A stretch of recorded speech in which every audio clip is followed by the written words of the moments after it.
함께 오늘 읽을 말씀은 다니엘서 3장과 4장이 되겠습니다. 다니엘서가 12장까지의 내용을 가지고 있는데 읽어가시면서 크게 늘 기억해야 될 내용은 눈에 보이는 현실이 실제 전부가 아니다. 눈에 보이는 현실이 실제 전부가 아니다라는 것입니다. 당시에 다니엘은 이스라엘이 느부갓네살 왕에 의해 포로로 잡혀갔던 그 시점에 가장 처음으로 1차 포로식에 잡혀갔던 그 시대의 사람이죠. 다니엘이 지금 있는 곳은 바로 유대 예루살렘이 아니고 바로 바벨론 그 땅에 있습니다. 절대 강자였던 바벨론 왕 느부갓네살 왕은 당시 모든 사람들에게는 거의 신적 존재였겠죠. 그런데 오늘 다니엘서를 쭉 읽다 보면 그 신적 존재로 여겨졌던 그 왕 위에 계신 하나님을 자꾸 보도록 우리에게 돕고 있습니다. 다니엘과 특별히 세 친구와 관련된 여러 이야기가 있을 텐데 오늘 우리에게 읽혀지는 이 모든 내용들은 바로 그 주제를 증거하는 내용들이라 볼 수 있습니다. 세상 나라가 진행되는 가운데 그 역사의 주관자이신 하나님을 바라보도록 돕고 있고 결국 이스라엘을 궁극적으로 높이실 분이 누구냐? 하나님이시다. 이 단순한 진리를 계속해서 말해주고 있습니다. 오늘 4장이 그런 부분을 또 보여주고 있는데 3장은 여러분 잘 알고 계시는 느부갓네살 왕이 금으로 신상을 만들어서 많은 사람들에게 자신을 섬기도록 했던 이야기가 나오고 있고 그 가운데 우리가 오늘 읽었던 본문처럼 사드락과 메삭과 아베느고로 바벨론식으로 이름을 바뀐 다니엘의 세 친구가 그 신상에 절하지 않고 풀물불에 던져졌지만 하나님의 기가 막힌 보호하심으로 몸에 조금 더 상하지 않고 회복된 이야기를 다루고 있습니다. 특별히 여러분 이 신상에 대한 이야기를 나누고 있는 3장 1절을 보시게 되면 참 재미있는 표현이 있는데 우리 3장 1절을 잠깐 보시겠습니까? 3장 1절입니다. 함께 읽지요. 느부갓네살 왕이 금으로 신상을 만들었으니 높이는 60규빗이요 너비는 6규빗이라 그것을 바벨론 지방에 두라 병지에 세웠더라. 60규빗, 한 규빗이 한 45cm 정도 한다면 한 3m 가까운 이제 어마어마한 크기의 신상을 세운 겁니다. 그 높이는 어디서든 볼 수 있을 만큼의 큰 높이였겠죠. 그런데 신상을 뭐로 만들었습니까? 금으로 만들었습니다. 왜 금으로 만들었냐? 그 답이 2장에 그렇게 느부갓네살 왕이 난리를 치면서 알고 싶었던 꿈과 그 해몽에 대한 이야기의 답이 나오죠. 2장 38절을 보시게 되면 사람들과 38절 제가 읽겠습니다. 들 짐승과 공중의 새들 어느 곳에 있는 것을 막론하고 그것들을 왕의 손에 넘기사 다 다스리게 하셨으니 왕은 곧 그 금머리니이다.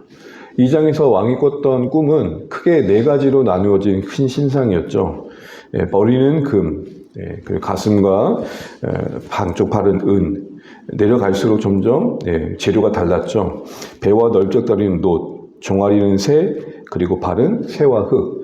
이것은 각각의 나라를 의미했고 금신상은 머리의 부분의 금은 바벨론 왕 느부갓네살을 의미했습니다. 여러분 그러면 대충 눈치가 채지실 텐데 금으로 전부를 덮은 이유가 뭘까요?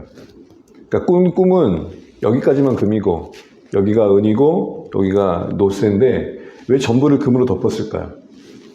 하나님의 계획이 그 각각 다른 재료로 증거되는 신상에 담겨 있을 텐데 하나님이고 뭐고 간에 나는 모든 시대의 왕이 될 거야. 금으로 다 덮어버린 거죠.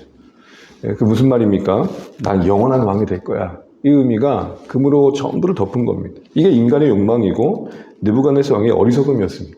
사실은 여기까지가 금이라고 보여줬을 때는 어떤 걸 말하는 겁니까? 왕이 있는 동안 잘해라. 왕이 있는 동안 교만하지 말아라. 그런 말 아니겠습니까? 근데 오히려 그것을 어떻게 해야 합니까? 자기는 그 꿈을 가지고 미래를 예측했다 생각하고 자기의 운명을 거스를 생각을 했던 것이죠. 사실은 느부갓네살 왕이 2장 후반부에 보면 다니엘의 꿈과 해몽을 보면서 하나님께 항복한 듯 합니다. 그 꿈으로 인한 그 기적의 경험의 유효기간은 그리 길지 않습니다. 그래서 신상을 세웠던 것이고 사람들에게 자신을 숭배하게 했지만 결국은 이 이야기 통해서도 하나님은 이 시대 속에서 우리가 어디에 절해야 될지를 보여주고 계시는 거죠.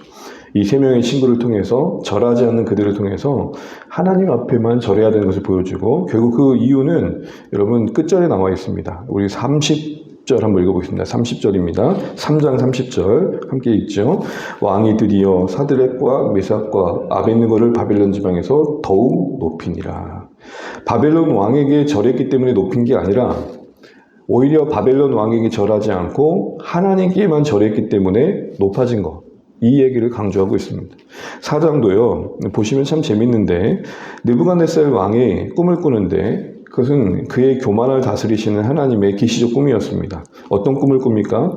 높은 나무의 꿈을 꿉니다. 하늘 닿을 듯한 나무를 꿈꾸게 되는데 그 나무가 하늘에서 내는 관찰자에 의해서 잘려집니다. 우리 13절 14절만 읽고 말씀을 마무리해 가겠습니다. 4장 13절 14절입니다.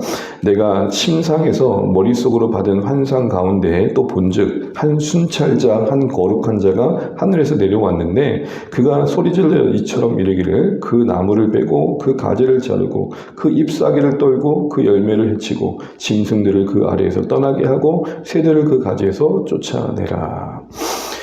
큰 나무, 하늘 닿을 듯한 큰 나무는 바벨론 왕 느부갓네살이 말하는데 그 나무가 베어짐으로 인해서 그 권세자에 의해서 지배받던 사람들이 이제 흩어지게 된다는 겁니다.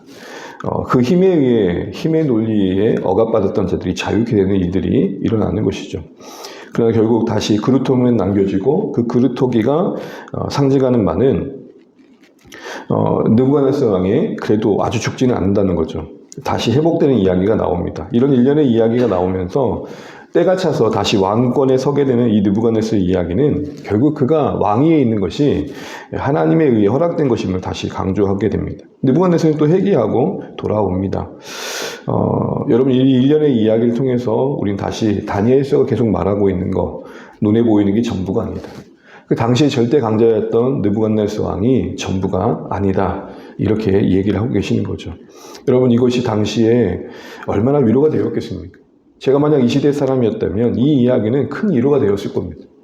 모든 것을 주관할 것 같았던 왕이 그 권세자가 결국은 이렇게 무너질 수 있고 또 누군가에 의해서 그 위에 있는 그 어떤 절제자에 의해서 다스려주고 있다는 게 얼마나 큰 위로가 되었겠습니까? 또한 그들에게는 앞으로 자신들을 높이실 분은 오직 하나님이라는 소망도 갖게 되었을 겁니다. 네, 바로 그런 선한 어떤 격려를 하고자 오늘 이 이야기들이 크게 우리에게 다가오고 있는 것이죠. 오늘 이 말씀을 보면서 베드로 사도의 겉면이 생각났습니다. 베드로서 5장 6절입니다. 제가 읽겠습니다. 그러므로 하나님의 능하신 손 아래서 겸손하라. 때가 되면 너희를 돕히시리라. 아멘. 이게 우리 각자의 개인의 삶과 공동체와 우리 삶의 형편 속에 잘 결용되시면 좋겠습니다. 하나님의 능하신 손을 의심하지 마시고 그 안에서 위로를 받으십시오. 하나님의 능하신 손을 신뢰하며 기다리십시오. 이것이 우리의 삶의 방식이고 신자된 삶의 원리입니다. 이 단순한 원리가 우리 삶에 자리매김해 갈 때 평안이 임하게 되고 그 크고 놀라우신 하나님을 더 사랑하게 되고 섬겨가는 우리의 삶이 될 것입니다. 자신을 주장하며 자신의 계획과 뜻대로 모든 것을 억측해가고 만들어가는 것이 아니라 하나님이 빚어가시고 만들어가시는 하나님께 맡겨드리는 믿음의 여정 속에 내가 만들어가는 것보다 더 크고 온전한 것을 채우시는 하나님을 신뢰하면 좋겠습니다. 여러분 다니엘서의 이 느부갓네살 왕은 자꾸 하늘에 닿으려고 합니다. 그 나무도 하늘에 닿는 나무였고 신상도 가능한 한 높이 지으려고 합니다. 이게 어떤 정신입니까? 창세기 11장에 나오고 있는 바벨탑의 잔상입니다. 이 시대는 여전히 바벨탑을 내용적으로는 품고 있고 따르고 있습니다. 우리 하나님 앞에서 어떻게 살아야 될지 오늘 말씀을 통해 다시 방향을 잡으시고 베드로 사도의 겉면을 기억하시면서 기도하시면 좋겠습니다. 하나님의 능하신 손 아래서 겸손하자. 때가 되면 높이시리라. 이 높이신다는 건 우리를 무조건 좋은 자리, 사람들이 인정할 만한 자리 그런 것만 말씀하시진 않을 겁니다. 우리가 꼭 있어야 할 그 자리, 우리가 회복해야 할 그 자리, 우리가 하나님을 위해 살아갈 그 자리로 인도해 주신다. 이 말씀이시겠죠.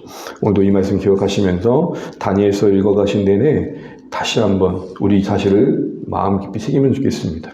눈에 보이는 현실이 실제 전부가 아니다. 모든 역사의 주관자이시며 나의 삶이 하나님께 달려있다. 우리 다시 한번 붙들고 또 겸손히 기도하시는 이 아침 시작되시길 바랍니다. 기도하겠습니다.